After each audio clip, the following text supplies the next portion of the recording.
Hey guys, what's up? Alright. It's Denny back. We're going to take a trip back in time in the old time machine here. Anybody know what this kit is? It's a quarter scale, gas, two-stroke. It's the Pacesetter Grizzly. This is like my first quarter scale I ever got. You can see it's got some wounds on it. Yeah, she took a beating, a couple of broken control arms. But this is what we had back then. 1987.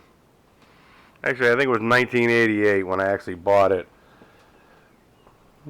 I think it was in the first episode of RC Car Action when it had Tamiya Bruiser in there, and they had the Pacesetter Grizzly. I think I still have the first original copy of the magazine.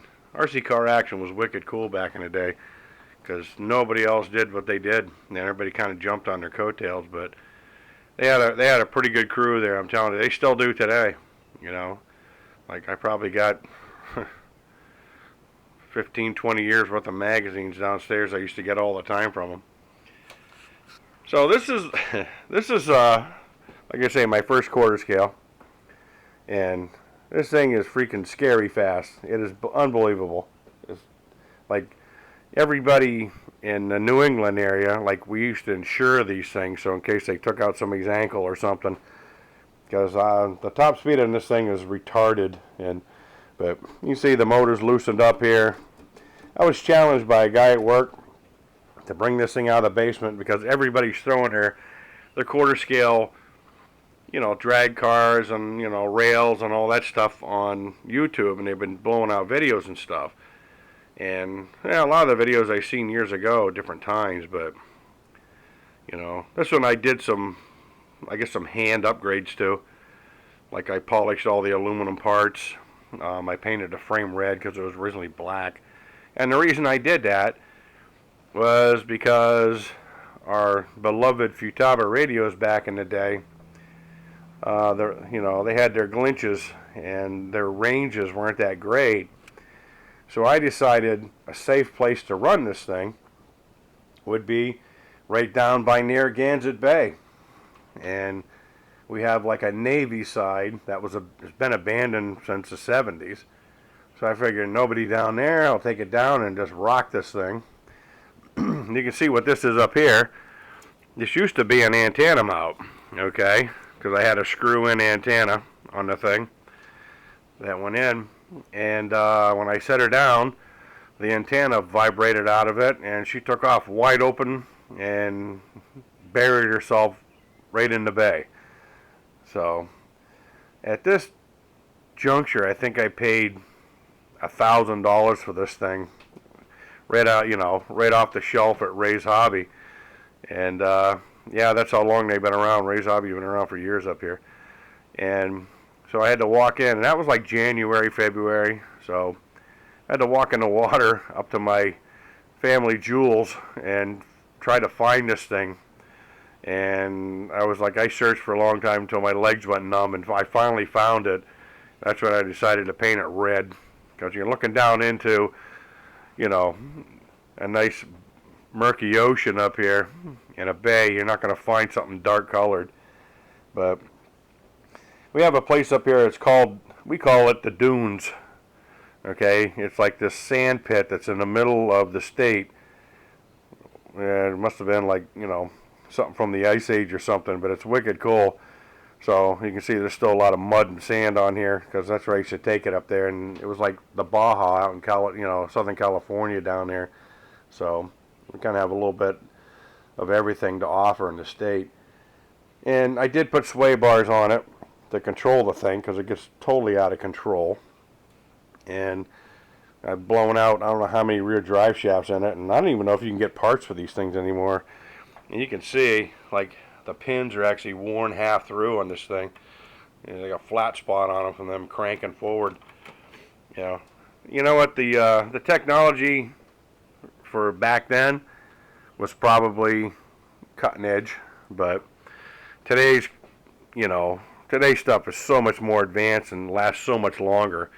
Like this thing was, it was fun to run, but it would just self-destruct as you ran it. Like, it was all chain driven. It's got the disc brake back here with another chain, to reduce the speed in it. And that's my custom exhaust because I bought one of those NASCAR, Grand National Monte Carlo SS bodies, and I put it on there with the slicks and stuff. And it's got a, fiberglass, lid on the thing that was, undetached, like the thing just like bounced around. There's nothing to hold it down, And, but underneath it, as you can see, that's where all the electronics went and the fuel tank. And those are the Futaba. Look how old these things are. The original FP, S134's quarter scale servos, And I broke a servo horn because the thing's been moved around, thrown here and there.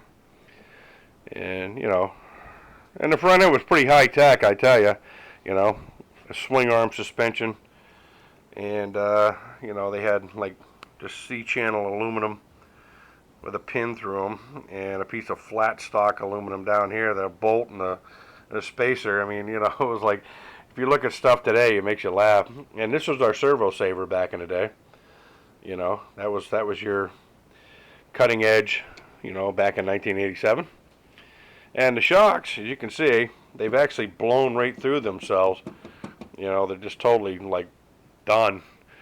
And they've come a long way with today's technology on all the new stuff. So,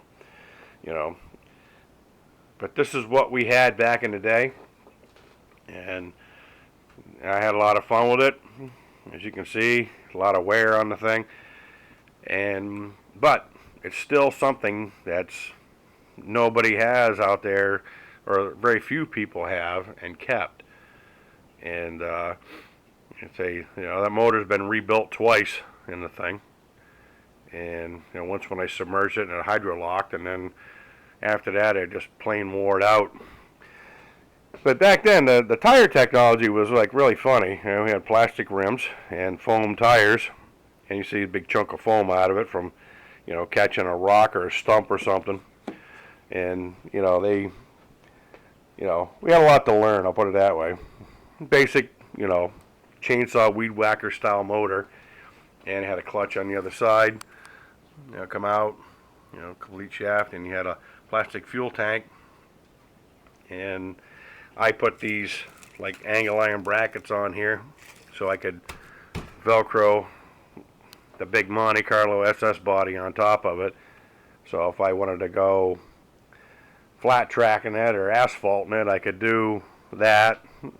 And if I didn't, I just ripped the body off and took it out and just hit the dirt and mud and whatever else I could. Or the bay, you know what I mean, if you want to throw that out there, And that's what I did. So there's the Pacesetter Grizzly from 1987.